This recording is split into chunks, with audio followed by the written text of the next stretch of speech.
কিন্তু জায়গায় বিক্রি করে যেন তার সংসারটা চলে। এরকম অনিয়মিত হয় যে আমাদের রাস্তা, বিভিন্ন রাস্তাঘাটের উন্নয়ন, যখন যে জায়গায় স্যার শুক্রবার নাই, শনিবার নাই, অত্যন্ত পরিশ্রম করে। স্যার যতদিন আমাদের এখানে আছেন, আমি আশা করবো যে স্যার এই ধরনের কার্যক্রম করবে, আমাদের ভাগ্যের পরিবর্তন করবে। স্যার আমাদের দীর্ঘ সময় 10টা থেকে স্যার আমরা এটা করছি। স্যার আমরা বেশি কথা বলতে চাচ্ছি না, আপনার কথা আমরা শোনার জন্য ওদের অপেক্ষা করছি। আমাদের এখানে বাল্য বিবাহ প্রতিরোধ আর শিক্ষা গুণগত মান আর আমাদের উপস্থিতি স্যার খুবই কম। যেমন ধরেন স্যার টেনের 10 দিন এসেছে, 13 দিন এসেছে, 112 দিন ক্লাস হয়েছে, সর্বোচ্চ 37 জন, আর 3-4টা মেয়ে স্যার এই 64 70 এরকম করে আজকে যে মেয়েগুলো এসেছে সেই মেয়েগুলো কালকে আসে। আবার তারা তাদের প্রশ্ন উত্তরও আমরা নিয়েছি স্যার। আপনি আপনাদের দিকগুলো আমাদের বিদ্যালয় ব্যবস্থাপনা কমিটির সম্মানিত সভাপতি এবং প্রধান সুযোগ্য উপজেলা নির্বাহী অফিসার স্যার আমাদের সাথে ওনার বক্তব্য উপস্থাপন করার জন্য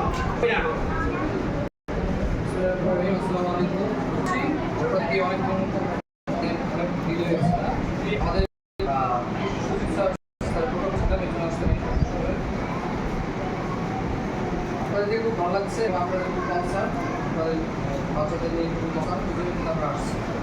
পাশাপাশি আমাদের শিক্ষার গুণগত করার জন্য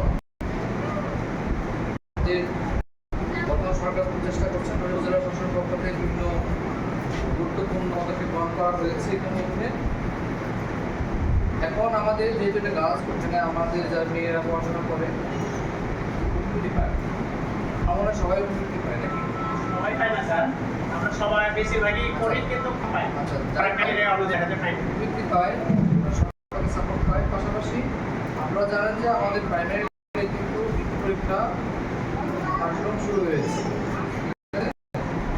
এবং সেটা কিন্তু আমাদের ক্লাস 8 যে পরীক্ষা ছিল সেটা মনে হয় শুরু হবে, ঠিক আছে।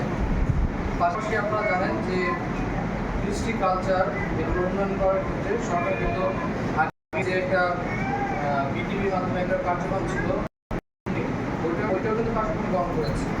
তো যে গার্লস স্কুল আমি মনে করি যে এই সাংস্কৃতিক যে বিষয়গুলোতে আছে আমার ছেলেমেয়েরা যেন অংশগ্রহণ করে এবং জাতীয় পর্যায়ে যেন তারা পুরস্কৃত হয়, এরকম একটা চিন্তা ভাবনা সবাই থাকা উচিত। মারা আছেন এবং বাবারা আছেন, তারা যেন এই বিষয়ে খুব যত্নবান হয়। পাশাপাশি শিক্ষার গুণগত মান উন্নয়ন করার ক্ষেত্রে বাচ্চাদের নিয়মিত স্কুলে আসা কতটুকু জরুরি এবং বাচ্চা যখন নিয়মিত স্কুলে আসবে বাচ্চার অভিভাবক বুঝতে পারবে এবং বাচ্চা বুঝতে পারবে। স্কুল লেভেলে নিয়মিত স্কুলে আসে না এরকম শিক্ষার্থী আমাদের যে লক্ষ্যে কিন্তু আমি দেখি ক্ষেত্রে নিয়মিত এগুলোর সম্পর্ক নাই, পাঠ্যবইয়ের পুস্তকের সম্পর্ক নাই, সে ভবিষ্যতে ভালো কিছু করবে যেরকম মসজিদ আমার সামনে নেই। আমি অনেক দেখেছি, অনেক স্টুডেন্ট প্রতিদিন আসে, প্রতিদিন পিছনে বেঁচে বসে, কিন্তু সে নিয়মিত আসে। এরকম স্টুডেন্ট আমি দেখেছি কিন্তু ওরা প্রোভাইড ভালো করেছে, কেননা তার মধ্যে অধ্যবসায়ী ছিল। প্র্যাকটিস করার যে ক্যাপাসিটি, যে একটা জিনিস প্র্যাকটিস করার মাধ্যমে যে উন্নয়ন করা যায়, সে অধ্যবসায়ী গুণটা তার ছিল।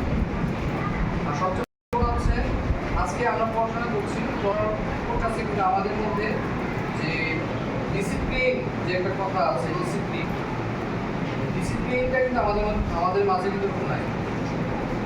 যে খাওয়ার সময় খাওয়া, পড়াশোনা করা, খাওয়ার সময় খেলা, ঘুমের সময় ঘুমানো, ঠিক আছে। তারপর হচ্ছে অর্থাৎ কি আমার সময়কে ভাগ করে নেয়, নিজস্ব ডায়েরি মেনটেন করা। আমরা যখন স্কুল লেভেলে ছিলাম আমরা নিজস্ব ডায়েরি মেনটেন করতাম, একটা রুটিন ফলো করতাম, ডেইলি রুটিন ফলো করতাম। ডেইলি রুটিন ফলো করলে কী হয়, ভালো কিছু করা যায়। আমার কোথাও গ্যাপ হচ্ছে কিনা গ্যাপটা ধরা পড়ে।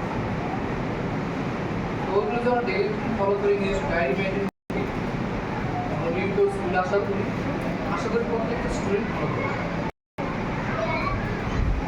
শুধু পড়াশোনা করলে হবে না, আমরা পড়াশোনায় ভালো করতে হবে, পাশাপাশি আমাদের এক্সট্রা কারিকুলাম অ্যাক্টিভিটিস যেগুলো আছে সেগুলোতে কী করতে হবে, আমাদের মজবুত করতে হবে।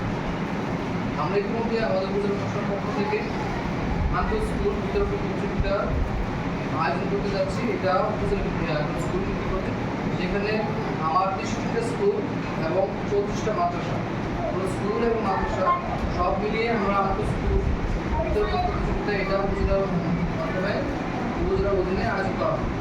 তো আমরা চাই সেই বিষয়গুলোতে সদস্য অংশগ্রহণ করে। আমার মেয়েরা যারা আছে তারা যেন অংশগ্রহণ করে এবং মেয়ের বাবারা আছে মারা আছে এই বিষয়ে তাদের উৎসাহিত করা হয়। একটা মেয়ে যখন বিভিন্ন কালচারাল অ্যাক্টিভিটিসগুলোর সাথে যে সম্পৃক্ত করবে তখন তার মধ্যে অনেকগুলো লিডারশিপ কোয়ালিটি জন্মগ্রহণ করে। মানে সৎ সাহস তার মধ্যে জাগ্রত হবে। একটা ছেলে একটা মেয়ে রেজাল্ট ভালো করবে, সে গোল্ডেন ক্লাস করবে, কিন্তু একটা ব্যক্তির সাথে যে কথা বলবে, যে কীভাবে যোগাযোগ করবে অথবা কার সাথে কথা বলবে, কীভাবে কথা বলবে, এই নেচার বা এই নমসার সে যে না বুঝতে পারে না জানতে পারে, তো তার ওই ডিগ্রি গোল্ডেন ক্লাস পাওয়ার কোনো না। একটা সমস্যার সমাধান যদি সে না করতে পারে তো তার ওই ভালো রেজাল্ট কোনো ভ্যালু থাকছে না। অর্থাৎ একটা স্মার্ট সুনাগরিক গড়ে উঠতে গেলে প্রত্যেকটা স্টুডেন্টের পড়ার পাশাপাশি এক্সট্রা কারিকুলার অ্যাক্টিভিটিস যেগুলো আছে এগুলোতে অবশ্যই তাকে করতে হবে, সময় দিতে হবে। এক্ষেত্রে আমাদের মা এবং বাবারা আছেন, এক্ষেত্রে আপনাদের ভূমিকা অবশ্যই অস্বীকার করার মতো না, অবশ্যই আপনাদের এক্ষেত্রে করতে হবে, গুরুতর করতে হবে। আপনার মেয়ে আপনার ছেলে সঠিকভাবে পড়াশোনা করছে কিনা, টেবিলে বসে তার সময় কিন্তু তারা কাজ করছে, কীভাবে সময় ব্যয় করছে, এগুলো বিষয়ে আপনার মনোযোগ করতে হবে। আপনারা জানেন যে বর্তমানে আমাদের বাচ্চা কাচ্চারা স্মার্টফোনে আসক্ত হয়ে যাচ্ছে। স্মার্টফোনে আসক্ত হয়ে যাওয়ার কারণে কিন্তু তারা পড়াশোনার ক্ষেত্রে ভালো করছে না, পাশাপাশি তারা কিন্তু অন্য কাজগুলো ভালো করতে পারছে না। তাদের যে সৃজনশীল মন মানসিকতা, যে অ্যানালাইটিক্যাল অ্যানালাইসিস করে একটা সমস্যাকে সমাধান করার ক্যাপাসিটি যে তৈরি হওয়ার কথা, এই ক্যাপাসিটি তৈরি হচ্ছে। তো আমাদের ইচ্ছা থাকবে, আমাদের আশা থাকবে যে আমাদের কোনো শিক্ষার্থী যারা আছে সঠিকভাবে সুন্দরভাবে বেড়ে উঠবে এবং সঠিকভাবে সুন্দরভাবে বেড়ে ওঠার ক্ষেত্রে যত ধরনের সাপোর্ট আছে আমরা এইসবের সাপোর্ট দেওয়ার চেষ্টা করি। আমরা ভালো নাগরিক চাই, আমরা সুনাগরিক চাই, এবং নাগরিক চাই যারা দেশ জনগণের সেবা করতে পারবে, দেশকে দিতে পারবে, পরিবারকে দিতে পারবে, সমাজকে দিতে পারবে, দেশকে দিতে পারবে, প্রবর্তন চিন্তামাত্রার লক্ষ্যে উদ্যোগ করতে পারবে। এগুলো কার্যক্রমের সবাই সম্পন্ন হবে। আমাদের শিক্ষার্থী যারা আছে শিক্ষার্থী